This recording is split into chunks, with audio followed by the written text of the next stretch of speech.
Mass Maharaj Raviteja గారు ఇరుముడు సినిమాతోటి ప్రేక్షకుల ముందుకు వచ్చారు. సినిమా మొదలైన దగ్గర నుంచి ప్రేక్షకుల దృష్టి పక్కకు వెళ్లకుండా తనదైన నటనతో ఆకట్టుకున్నారు మన రవితేజ గారు. ముఖ్యంగా అక్కడ నటించే నటన ఒక సినీ హీరోలు నటిస్తున్నారు అని కాకుండా నిజ జీవితంలో తండ్రి కూతుర్లు అనే భావంతో తీశారు మన రవితేజ గారు.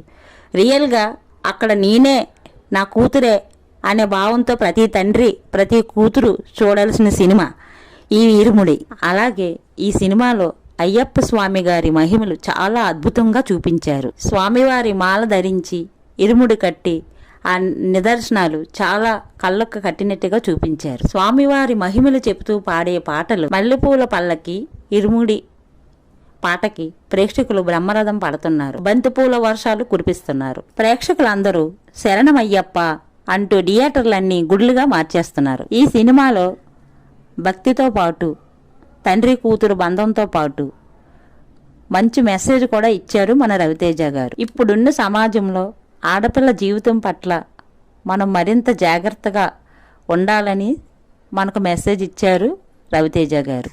ఈ సినిమాలో నటించిన ప్రతి నటులు చాలా బాగా నటించారు. ముఖ్యంగా తండ్రి కూతురు పాత్ర మాత్రం చాలా అద్భుతంగా ఉన్నాయని ప్రేక్షకులు బ్రహ్మరథం పడుతున్నారు. కట్టు కట్టు కట్టు కట్టు ఇరుముడి కట్టు ఎక్కు ఎక్కు ఎక్కు ఎక్కు శబరిమల ఎక్కు స్వామియే శరణమయ్యప్ప.